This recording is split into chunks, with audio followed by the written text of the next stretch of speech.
too short to be drinking shitty beer.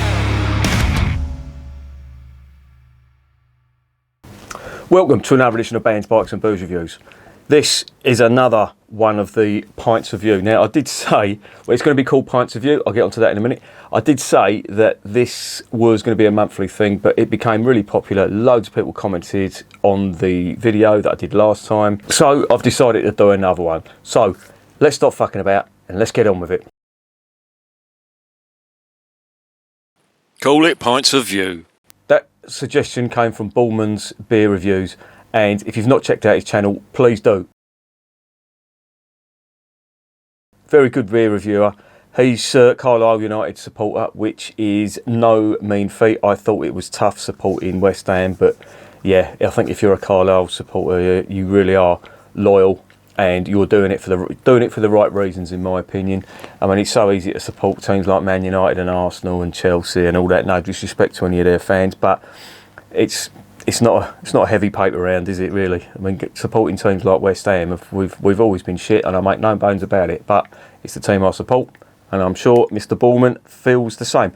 Give him a like, give him a subscribe on his channel. It's worth watching. He does some good beer reviews. I watch him every now and again, and yeah, always good value for money. So well done for that suggestion, mate. I'm going to take you up on that. Does Percy ever try and drink beer? My dog will purposely knock over cans to get it if possible. Does Percy ever drink beer? No, he fucking does not. And as I say, I've said it in a few videos. Let me just get a beer open first, and I'm going to tell you why dogs shouldn't drink beer. Now, I absolutely love beer, as you know. That goes without saying. But what I don't like seeing is animals suffering. And believe me, if you do give beer to a dog, they will suffer. And they'll suffer for two reasons. Now, it's not every dog, but most dogs. And it's in the biology of their bodies that they cannot properly digest alcohol. It goes straight through them, and all the time it's going through them, it's not very pleasant for them. Now, yes, I've seen all the videos of dogs drinking beer and horses drinking beer, but alcohol is not good for them. Secondly, the other thing that is in beer that is bad for them is hops. Dogs' digestive system do not get on with hops. I'm just going to take a swig out of this.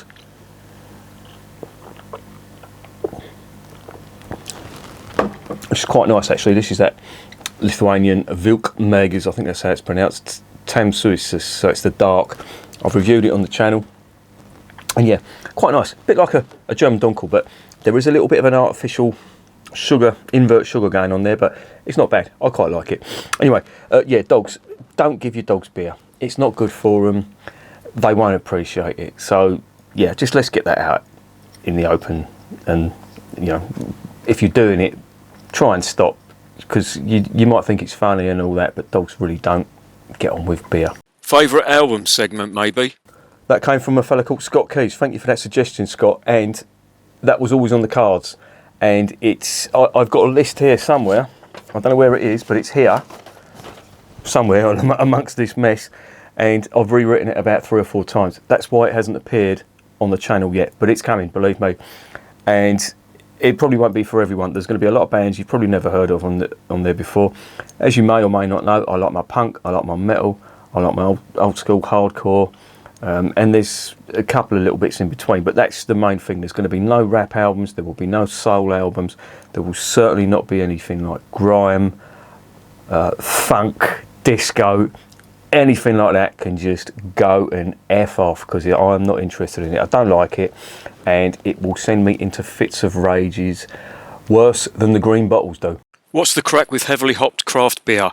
Where's the malt? American IPA. Why? Well, yeah, I mean, this is one of the things that I sort of make a point of doing on my channel. I don't review them sort of beers. I think everyone and his wife are reviewing craft beers, these heavily hopped American IPAs, and you know, I've said it loads of times, and these are my opinions on styles of beer. I do have quite strong opinions, as you may or may not know. But I think the Americans have hijacked the term IPA. And I really wish they hadn't, because it's meaningless now. The way craft brewers have gone with calling things IPA, it's not so much a a style of beer as a marketing term now, and that really annoys me, because India Pale Ale really does have a rich history from the United Kingdom, or from England specifically, and it's now been, I don't know, history has sort of been rewritten. There's the myth going around that it was heavily hopped to survive the journey to India, which is absolute nonsense. There was rumours going around that the soldiers used to drink it in India. Again, that is another myth. Soldiers drank porter. It was cheaper. The only people that really drank it was the upper echelons of the Raj. So, yeah, I mean, that's the whole thing. And it's more of an accident than anything else. So there's a history of IPA on the channel. So if you want to see it, have a look there. But needless to say, I'm with you on this one, mate, with the American hops. And I'll give you an example. A lot of craft brewers think the fix-all for any beer is just to throw a load of hops in. And there's a beer channel called the Craft Beer Channel. Got lots and lots of subscribers and all that, and they're quite good. They know what they're talking about, and I do quite enjoy their videos. I'm not knocking them in any way, but they did a collaboration with is it Ben Affrick or something, one of the craft brewers, Scottish craft brewers, and they were trying to do a Tunnocks, you know, the Tunnocks tea cake. They were trying to do a stout with that tasted of the Tunnocks tea cake, and I saw the video of it, and they were throwing loads and loads of hops into it, and immediately I was thinking, why are you putting so many hops in there? This is a stout that's supposed to be sweet, and you're putting what is effectively a bittering agent in there. And I just thought, that's just going to taste like shit. Lo and behold, they did a tasting of it, and they said, well, it tastes nothing like a Tunnocks tea cake. It's very bitter, isn't it? I was like, fucking hell. And I'm not a brewer. I don't do homebrew. I don't do my own experiments with beer. But I have researched it. I suppose I am like a bit like what they call it, a eunuch in a harem. I watch it done every day. I know how it's done. I just can't do it myself. So yeah, I do take that on board. So there you go. That's my views. Yeah, Beer 52 is a good one for those dipping their toe into trying different styles for a decent value. Some months are better than others. If people out there are with them, I would say switch to the mix option where you get both light and dark beers. At the moment, I skip a month and only get them every other month. If people are into craft properly, look at Bruiser. They are a million times better, and they have some ale breweries too. Yeah, Beer 52, they still haven't got in touch with me, and I mean, that's great if you're enjoying it. To be honest, if they did other beers, if you know, even if they did sort of German beers packaged up, or Belgian beers even, it would be good for the channel, because I could review them on the channel. They only seem to be doing craft beer, and I don't want to review craft beer on the channel. And I'm like a broken record here, but you know my reasons for not doing it.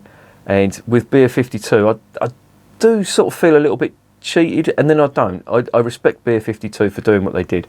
There's obviously a lot of people that were with Honest Brew, had credit, and they've honoured it, and I think that's brilliant. It's just, in my case, the beer or the products that they're offering are not to my taste. So I'm in a bit of limbo at the moment. I've got, I think it's 50 quid's worth of credit with them, and there really isn't much at all. I may get back in touch with them again and see what, because they've sort of paid lip service to me and then just ignored me, and yeah, and I won't stand for it. Bitch, you Peruvian, punch you! Best beer viewer around. Good stories. I like hearing about old London establishments. I'm too young to have experienced, but can visualise where they'd be on your descriptions. Far too many pure beer reviewers who are too serious. I love your approach. Keep it up, mate. As a Chelsea fan in Essex with West Ham supporting pals, I should hate you, but I'm struggling. Lol. Cheers for that, mate. I really do appreciate that, and a few of you have said that, and I really don't like that label being put on me, because it's going to create, I don't know, for every positive comment you're going to get 2 or 3 negative ones, and I'm sure. I'm not on Facebook. I don't go on Facebook. You won't find me on Facebook. I'm on Twitter. I occasionally post on Twitter, and I'm on Instagram as well, and I occasionally post on Instagram. Usually it's bollocks that I post up. It's just jokes and stuff like that. Occasionally beer related stuff, but yeah, don't take it seriously. There's not going to be a very serious fucking beer discussion on my Twitter pages or on my Instagram. And to be honest, I'm not averse to social media. I realise it has its place, but Facebook is an absolute fucking shit show, and I will not go on that thing. And it's not because of any conspiracy theories. I've just seen what it's done to people who were previously friends, and the event that really highlighted it was Brexit, and everybody turned into an expert on European law, and oh, the fucking vitriol towards people who were formerly friends, the fallings out and everything.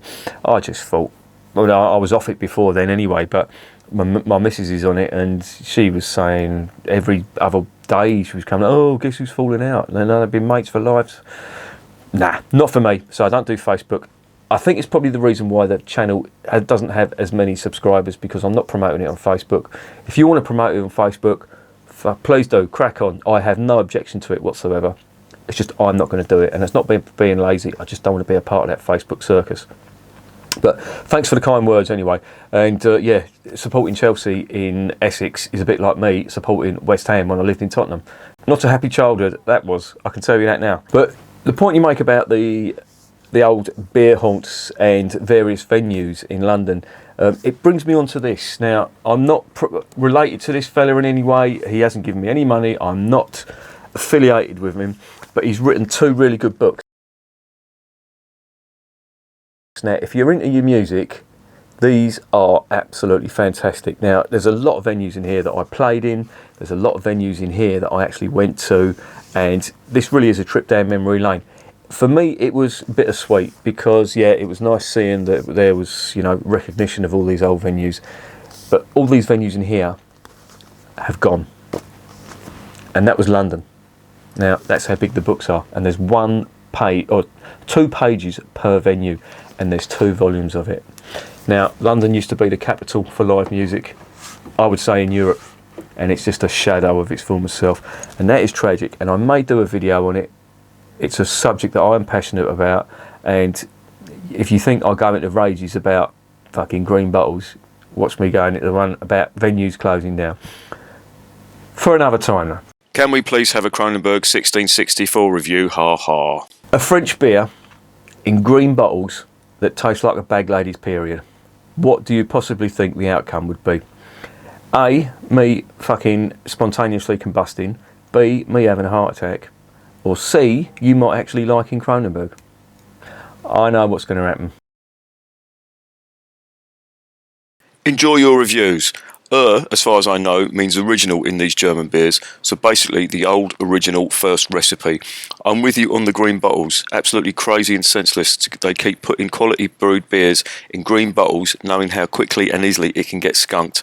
I also hate their skunky taste and smell. Anybody who knows anything about quality beer knows that skunkiness destroys the real flavour of beer. That's really appreciated. I did have a sort of an idea what meant in German. And it's good to have the confirmation, I should say, that means original recipe.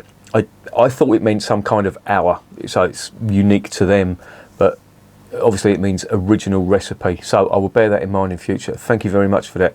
And if I do mispronounce something, I'm very conscious of that, and I don't want to come across as some kind of dickhead that doesn't do his research into how to pronounce stuff. And if I'm getting stuff wrong, please let me know, because I don't want to make the mistake twice.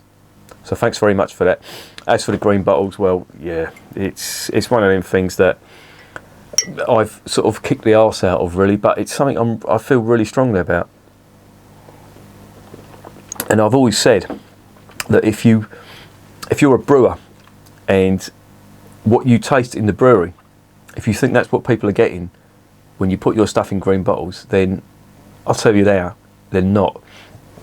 And I've said it on a couple of videos before, I urge brewers to take random trips into these little supermarkets and taste their beer that's going into green bottles. I would have loved, the other day, it was a few weeks ago, there was some kind of beer festival in London, and that really, the little Welsh fella went down, and the other fella,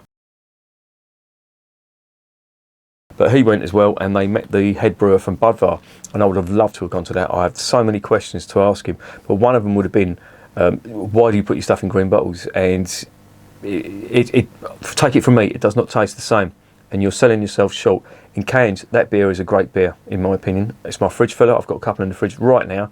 But what I would have done, I would have grabbed him by the arm and I said, look, let's go to a fucking little supermarket and I'll buy you a bottle of Budvar and you taste it and you tell me what you think, because that's what's going out. And if he was okay with it, then that really would have put a sour note on it. But I'm sure, and he did come across as quite a nice fella, and he did have care about what he was brewing. I think if he realised that this is what the beer tastes like over here, he should go back and tell them, put them in fucking brown bottles. Fuck the marketing, put it in brown bottles. Fair review. What do you think are some of the best lagers we can get in British supermarkets? Cheers. Well, thank you, Nathan. That is a very, very good question, and it's a question that I've been asked, not so much on the channel, but by a lot of mates. And the bottom line is, there, in my opinion, there are very, very, very few, and I can probably count them on one hand with fingers to spare, homegrown, indigenous English lagers. Very, very few. We just don't get it right compared to the Germans. That's what we should be aspiring to, and we should be. And it's not as if we are brewing our own style. So, for example, Germans have a very distinct style of wheat beer. The Belgians have a distinct style of what they call wit beer.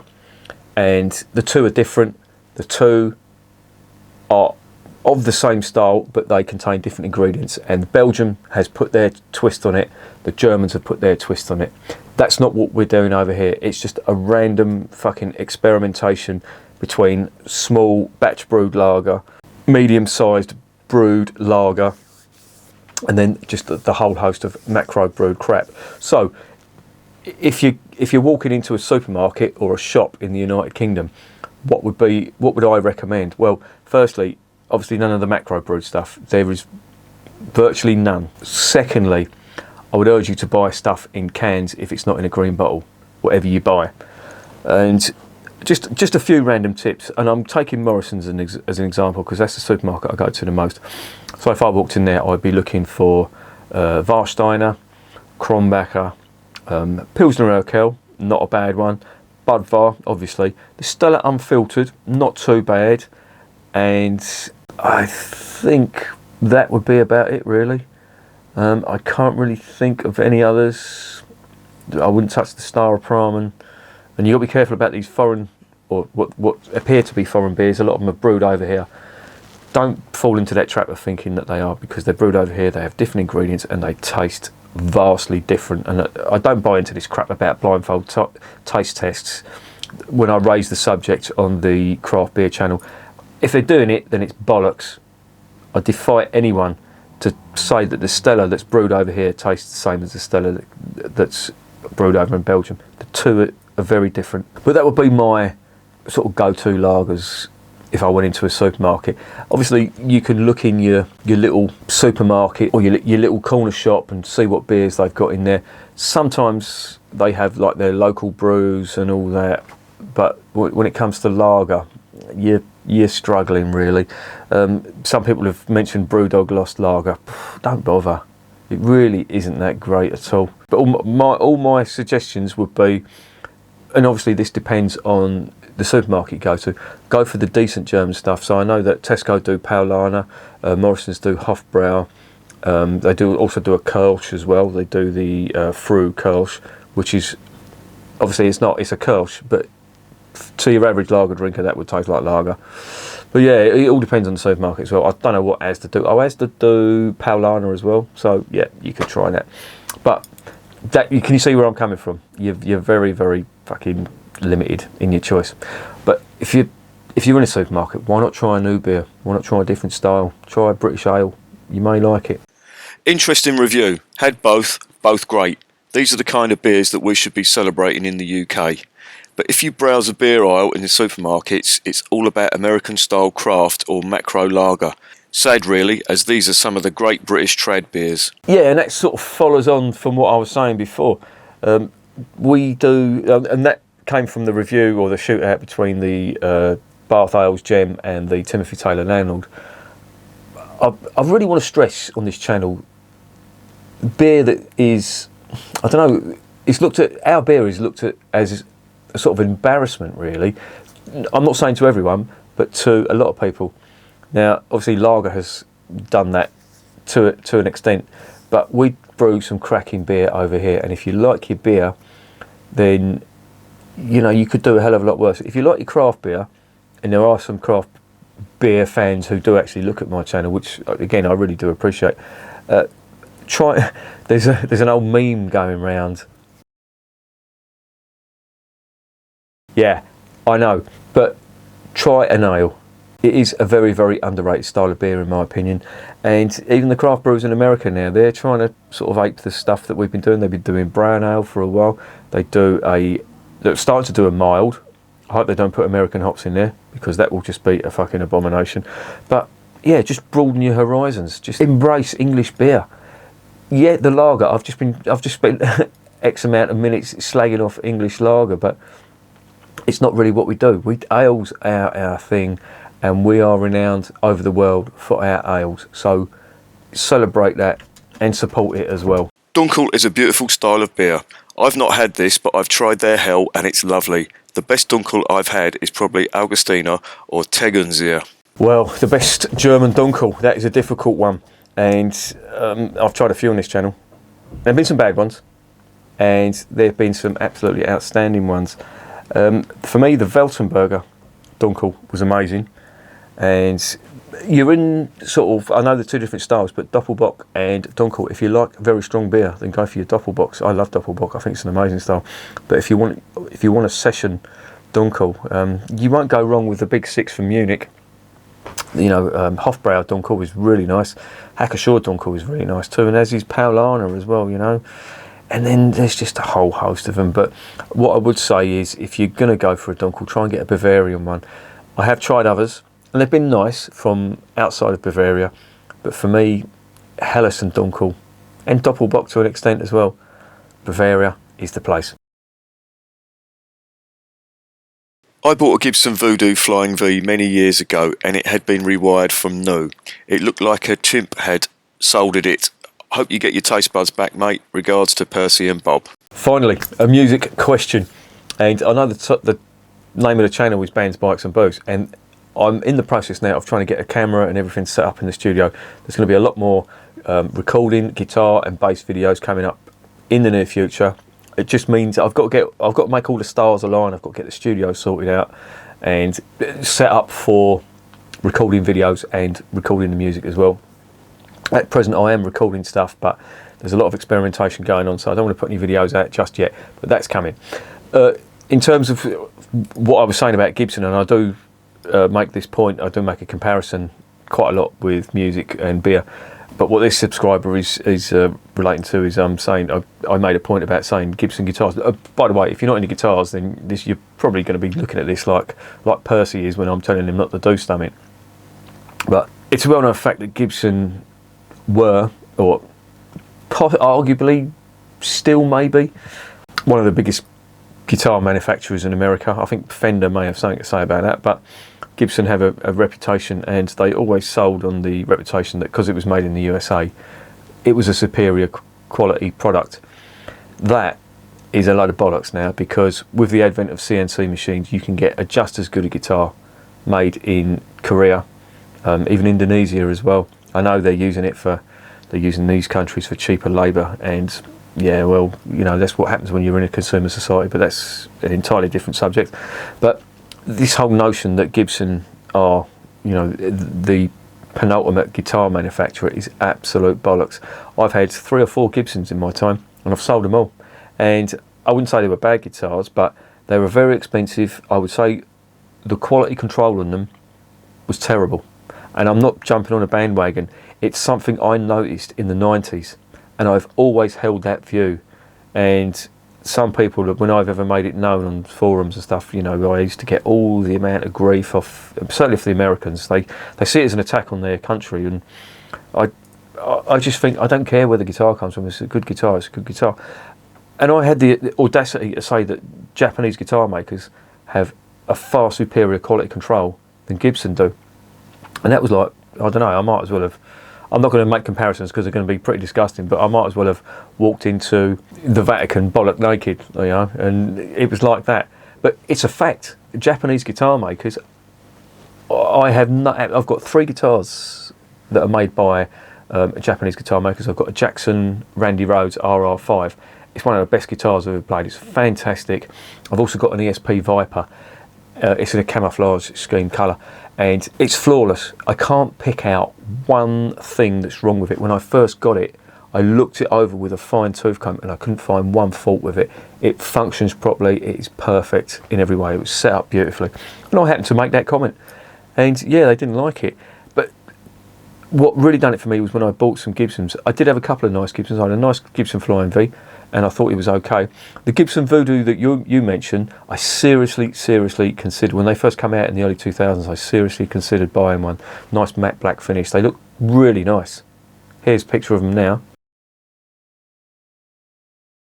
But I didn't pull the trigger on that. I decided to get an SG because I'm a massive Sabbath fan. I thought, you know, I look like Tony Iommi and all that, yeah.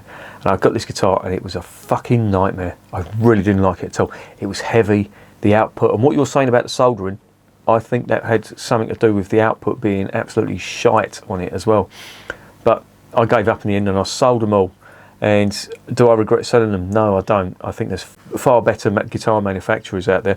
Now, I'm not saying Gibson can't make a decent guitar. They do make some fucking quality guitars, but you will pay for them, and you will pay over the top for them, and it will be pot luck whether you get a well finished one. I was watching a video the other day. There was a hair in the lacquer, and that's somebody who's spraying these guitars, and they're not wearing any protective gear.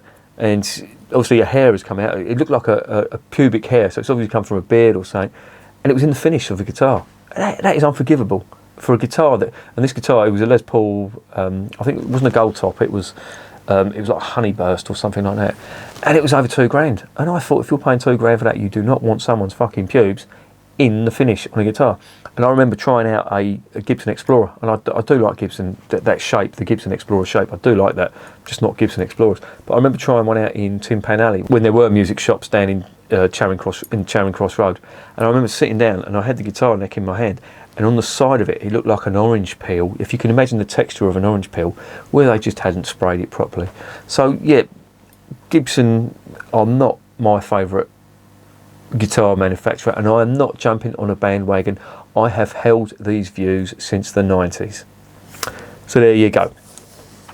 So that wraps it up for what's now going to be called Pints of View. Again, check out Ballman's Beer Reviews. He's come up with a suggestion for that, and it's going to stick. So well done, mate. That is your claim to fame. Well, not your claim to fame, but I'll owe you one for that. If I ever do bump into you, I'll buy you a pint for that. But yeah, please keep the comments coming. I might, if I do generate more comments, I might make this a more regular thing.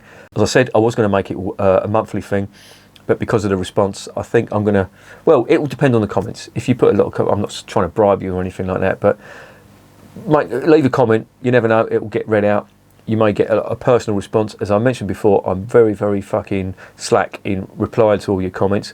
It doesn't mean I don't read them. I read every one of them. It's just I don't get time to respond to them, but I do. But rest assured, I do read them.